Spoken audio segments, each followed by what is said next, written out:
ሰላም ሰላም ውድና የተከበራችሁ ውድ የሜሪ ዩቲዩብ ተከታታዮቻችን እንዴት አላችሁ? ሁሉ መልካም ሁሉ ሰላም እና ከሰላምታይም በመቀጠል ሰሞኑ ከምንሰማውና ከምናየው በቲክቶክ ዙሪያ ላይ ካሉት ከእህቶቻችን ከወንድሞቻችን ማስተዋል ያለብን አንዳንድ ነገሮች አሉ። እስቲ እናንተ ምን ትላላችሁ? እኔም ደግሞ ለኔ የተሰማኝና በኔ በኩል ማለት ለኔ ያ ሁላችንም እንዴት ነው ስናይ ማን ጥፋተኛ እንደሆነ ልናውቅ አንችልም ማለት ነው። ያም ደግሞ ዋንቲያና ስለ ቤኪ ነው ማለት ነው። ምክንያቱ የተነሳበት በመጀመሪያ ላይ በሸራና በጀረላል በኩል ነው ማለት ነው። ከዛን ቀጥሎ ደግሞ ያው ጥፋቱ ዞሮ ዞሮ ወደ ቤኪ እንደመጣ ነው ሁላችንም የምናየው። ግን ይሄ ነገር እውነት ነው ወይስ ትክክል ነው ትክክል አይደለም የምለው ራሳችሁ ለራሳችሁ ግንዛቤውን ውሰዱት ማለት ነው። እስቲ በዚህ ኮሜንት ላይም ደግሞ እስቲ ማን ጥፋተኛ እንደሆነ ይሄ ነገር ማን ላይ ነው ጥፋት ያለው ይሄ ነገርስ ማን ነው በዚህ ነገር ላይ ይቅርታ መጠየቅ ያለበት የሚለውን እስቲ ለራሳችሁ የገነዘባችሁት ነገር ይኖራል። እኔ በራሴ በኩል የገነዘብኩትን አንዳንዴ የሰማሁትን እነግራችኋለሁ ማለት ነው። እናም ለኔ የተሰማኝን እንደናንተው ሰምቼዋለሁ አይቼዋለሁ። ግን ያው ከሰማሁት ነገርና ማን ላይ ጥፋት አለው ምለውን እስቲ እኔ ከናንተ እኩል ደግሞ እንወያያለን ማለት ነው። እና ወደ እነሱ ከመግባቴ በፊት ለሁላችንም ያው አንድ ነገር መናገር የምፈልገው ያው ብዙ ጊዜ እኛ ሰዎች እኛን እንዲከተሉ ወይ ደግሞ ፌመስ ለመሆን ብዙ ጥረት የሚያደርጉ እህት ወንድሞች አሉ። ግን መጨረሻቸው ግን እስቲ ስንቶቻችሁን አያችሁ? በዚህ ቲክቶክ ሚዲያ ላይ ስንቶች ናቸው ለመፈመስ ሲሉ ያልሆነ ነገር ይሆናሉ። በቃ ለጊዜው ሰውን ሊያስደስቱ ይችላሉ። ግን መጨረሻቸው እንደሚታዩት ወደ ውርደት ነው ማለት ነው የሚመራው ማለት ነው። ወደ ውርደት በቃ ወደ ያልተከበረ ማንነት ነው ማለት ነው እየሄዳለው። ይልቁንም ደግሞ ከዛ ሁሉ ሰው ሁሉ ሲመላለስ በልኩና መጠን ባለበት መልኩ ቢመላለስ ብዬ እኔ በበኩሌ እናገራለሁ ማለት ነው። ምክንያቱም በዚህ ዘመን ያለ ሰው አንዴ ከፍ ያደርጋል፣ በዛ ልኩ ደግሞ አምጥቶ ዝቅ ያደርጋል። ከዚህ ሁሉ እዩኝ ማለት ሸሽጉኝ ያመጣል እንደሚለው የሀገራችን ሰው እና እዩልኝ ማለት ምን ጊዜም ቢሆን እኔ በበኩሌ ጥሩ አይደለም ብዬ ነው የማስበው ማለት ነው። በቃ አንድ ሰው ሚዲያ ላይ መውጣት ካለበት በቃ ማለት ራሱን ችሎ ራሱን በቻለው ስራ ይሄ በቃ ሰውና ሰውን ዘርና ዘርን ሀገርና ብሔርን እንደዚህ አባልቶ ፌመስ ለመሆን የሚሞክሩ ሰዎች መጨረሻቸው በነገራችን ላይ ውርደትና ውድቀት ነው የሚሆነው ማለት ነው። እና ሁላችንም በልኩ ብንመላለስ መልካም ነው። ዛሬ ሰውን ለማስደሰት ብለን በሰው ፊት ብዙ እይታ ለማግኘት ብለን በቃ አለ አይደለ ታዋቂ ለመሆን ብለን ያልሆነ ነገር ብንሆን ያው ነገ ደግሞ በዛ ልኩ ውድቀት ነው ማለት ነው። ታውቃላችሁ የዚህ ዘመን ሰው ደግሞ የእናንተን ከፍታ ሰውን ውድቀትንን ጭምር ነው ማለት ነው የሚመኘው። ስለዚህ ከእንደዛ ነገር ሁላችንም እንቆጠብ። ውድ የምትከበራችሁ የሜሪ ቤተሰቦችና የሚሰሙኝም የሚታዩኝም ሁላችንም ከእንደዛ ነገር ያው ሰውን ስንቀርበው በልኩ በሰው ፊትን ስንወጣ በቃ አለ አይደለ በልኩ መቅረብ በልኩ ደግሞ መታየት አለብን ማለት ነው። በኋላ ዛሬ እዩኝ ብለን ነገ ደግሞ ሸሽጉኝ የሚለው ህይወት እንዳይሆን ከእንደዚህ መጠበቅ አለብን። እና ወደ ገደለው ሲመጣ በመጀመሪያ ሸራና ጀርናላቸው ይህንን ነገር ይዞ መጡት። ሁላችንም እንደምታውቁትና እንደምታዩትም እኔም እንዳዩትም በመጀመሪያ ያው ዋንቲያን እየሰደቡ ነበር ማለት ነው። በመጀመሪያ ጊዜ እኔ ሳያቸው ዋንቲያን እየሰደቡ ነበር። የሚሰድቡትን ደግሞ ከምን ምክንያት እንደሆነ እኔ በግሳቱ አላወቅኩም ማለት እንደዚህ ኮሜንት ላይ መጥታ የሆነ ነገር ጽፋ እንደዛ መስሎኝ ነበር ማለት ነው ሲሰድቧት የነበረው ማለት ነው።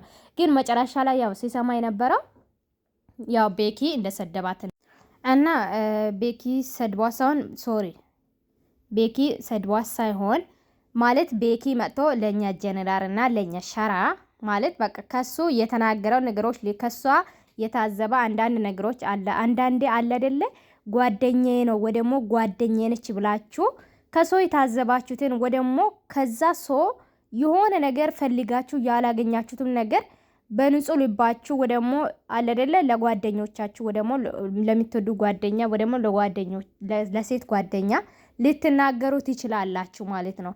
ያ ጓደኞቹ ደግሞ በቃ ሁኔታውን በክፉ የሚያዩ ከሆነ ወይ ደግሞ ራሳቸው ለራሳቸው በመልካም መንገድ ማይጓዙ ከሆነ ያ ነገር ሚዲያ ላይ ሊያወጡ ይችላሉ። ልክ እንደ ሸራና እንደ ጀረዳር ማለት ነው። ስለዚህ ቤኪ መጥቶ ለነሱ እንደተናገረውና ስደቡ ብሎ ነው አለው። እንግዲህ ቤኪ ነው ስደቡ ብሎ እንደኛ መጥቶ የነገረ። ከዛ በኋላ እኛ ሰደብናት ነው ያለው ማለት ነው። እኛ ፈልገን እሷን አነካንም፣ ፈልገንም እሷን አልሰደበንም። እንድንሰድባትም ደግሞ ያደረገው ቤኪ ነው ስሉ ሰምቻለሁ ማለት ነው። እናንተም እንደሰማችሁት እና ቤኪ ሰደቡ ማለት እሷን እንድንሰድባት ነው የላከው ምናምን ብሎ ያ እነሱ ማለት ሲጠየቁ ሲነግሩ ነበር ማለት ነው። ሁላችሁም እንደሰማችሁት እና ቤኪ ይሄንን ነገር ካደረገ በኋላ ለዋንቲያ እንደገና እያገዛት እንደሆነ ሁላችንም አይተናል ማለት ነው። እነዚህ ደቡብ አፍሪካ ያሉት በኮሚኒቲ በኩል እነዚህ ሁለቱም ልጆች ይታሰሩ፣ ይቀጡ እንደዛ በማለት ለዋንታ እያገዛት ነበር ማለት ነው። እና እናንተ ይሄ ነገር እንዴት አያችሁት? እኔ እንደ ድራማ ነገር ነው የሆነብኝ ማለት ነው። እንደ ድራማ ነገር ነው የሆነብኝ። ከዛ ባለፈውና ደግሞ በተረፈው ሁላችንም ቲክቶክ ላይ አይታችኋል። የሆነ ቪዲዮ ላይ ሲታዩት የሆነ የምታሳየው አክሽኗ ሴት ልጅ በቃ ራሷን ማለት ማስናቅ የለባትም። ራሷን መጠበቅ አለባት አይደለም እንዴ? የዛን ሰክራ ይሆን ይችላል። አይ ዶንት ኖ አላቅም። ብቻ ለምን እንደዛ እንደሆነችው ለኔ ለራሴ ግራ ገብቶኛል ማለት ነው። አንድ ቦታ ላይ ታቸው ከሆነ ምን ልስጥክ፣ ምን ልሁንልክ፣ በጣም ነው የሚወድክ የኔ ውድ፣ በጣም እወዳለሁ እያለች እንትን ስታደርገው ነበር ማለት ነው። እና ወደ ኋላውላ ዞራ ሰውነቷን ማለት በቃ የሰውን አክሽን ለማሳየት ስታደርግ ነበረው ቦታ አለ። ያ ነገር እኔ ማለት አሁን እሷን እየተቃወምኩ አይደለም። ለቤኪም ሆነ ለዋንቲያ እኔ ለሁለቱም እኩል እቆማለሁ እንጂ ማለት ዋንቲያን ዝቅ አድርጌ ቤኪን ከፍ አላደርግም። ቤኪን ከፍ አድርጌ ዋንቲያን ከፍ የማደርግበት ምንም አይነት ጉዳይ የለኝም።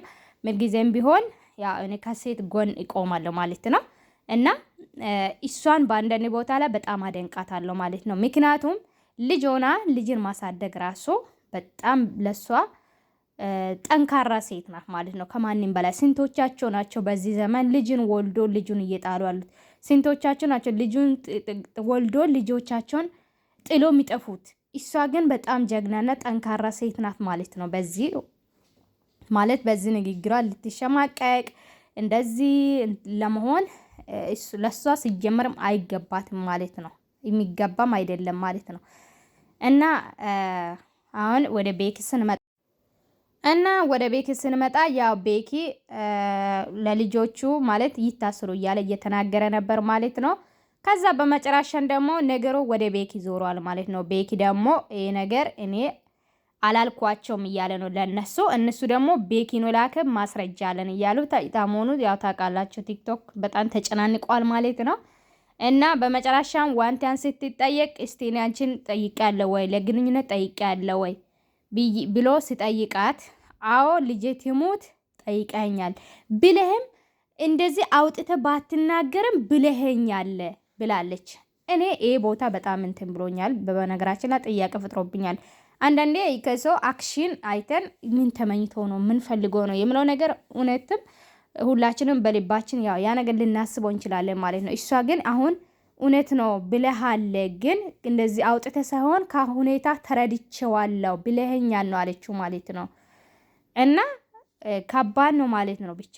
እና ከዚህ ነገር እናንተ ምን ተማራችሁ? እኔ ለራሴ ማለት ነው ሰውን ሲቀርብ በልኩ ለመፈመስ ብዬ ለማታየት ብዬ ሰውን በቃ እንደዚህ ልቅ ብለን ቀርበን በኋላ ውርደት ነው የሚያመጣው። ምንም ታዋቂ አይነት ሰዎች ቢሆንና ታዋቂ ቢሆንም በቃ ሲቀርባቸው በልኩ መቅረብ አለብኝ ማለት ነው። ምክንያቱም በኋላ ላይ ችግር እንዳይፈጠር ያለ ስም እንዳይሰጠን ሰውን ስንቀርብ በልኩ መቅረብ አለብን። አሁን በዚህ ቦታ ላይ ቤኪ ነው ጥፋተኛ? ዋንቲያ ነው ጥፋተኛ? ማን ነው ጥፋተኛ?